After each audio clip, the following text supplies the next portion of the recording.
Assalamualaikum warahmatullahi wabarakatuh. Bismillah, alhamdulillah, wassalatu wassalamu ala rasulillah, wala hawla wala quwata illa billah, amma ba'du.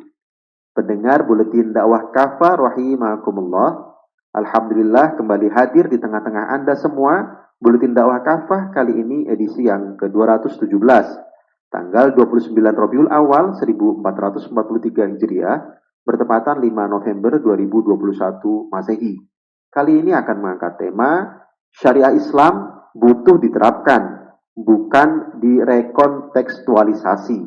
Bismillahirrahmanirrahim. Menteri Agama Yakut Khalil Qaumas memberikan sambutan pada pembukaan Annual International Conference on Islamic Studies yang ke-20 di Surakarta, Senin 25 Oktober 2021. Dalam sambutan itu, dia antara lain menyampaikan pentingnya melakukan rekontekstualisasi sejumlah konsep fikih dalam rangka merespon tantangan zaman.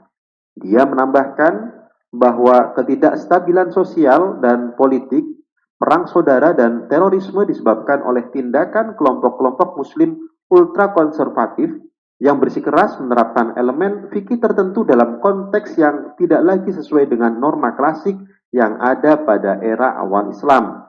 Selanjutnya, dia juga menyatakan bahwa setiap usaha untuk mendirikan negara Islam, Al-Imamah Al-Uzma Universal atau Imamah Agung, juga dikenal sebagai Al-Khilafah atau Khilafah, hanya akan menimbulkan bencana bagi umat Islam.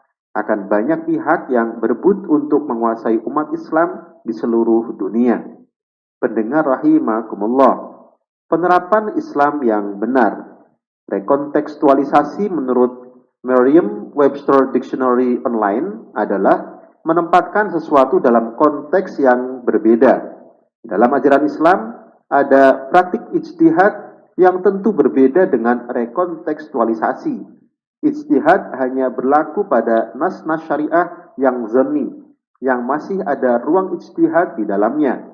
Bisa juga terkait nas-nas yang mengandung illat sebab pensyariatan hukum. Kaidah usul fikih yang masyhur berbunyi, al-hukmu yaduru ma'a illatihi wujudan aw adaman. Hukum itu beredar bersama ilatnya, ada ataupun tiadanya. Oleh karena itu, pada masa Rasulullah Shallallahu Alaihi Wasallam, ghanimah misalnya hanya dibagikan kepada kaum muhajirin dan 2 orang ansor saja. Namun, pada masa Khalifah Abu Bakar radhiyallahu an, ghanimah dibagikan kepada semua umat Islam.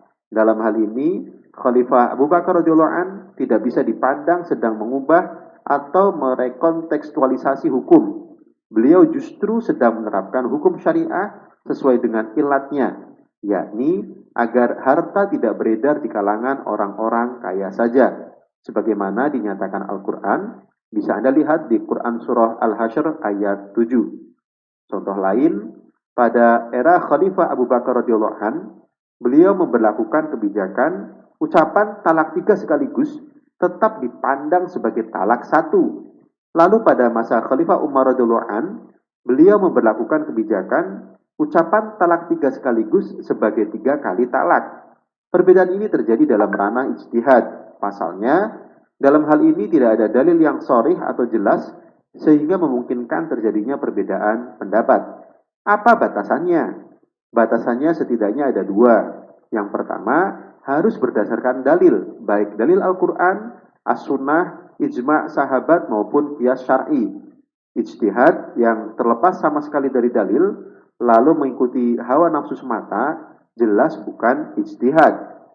Kedua, tidak melanggar nas-nas yang qat'i.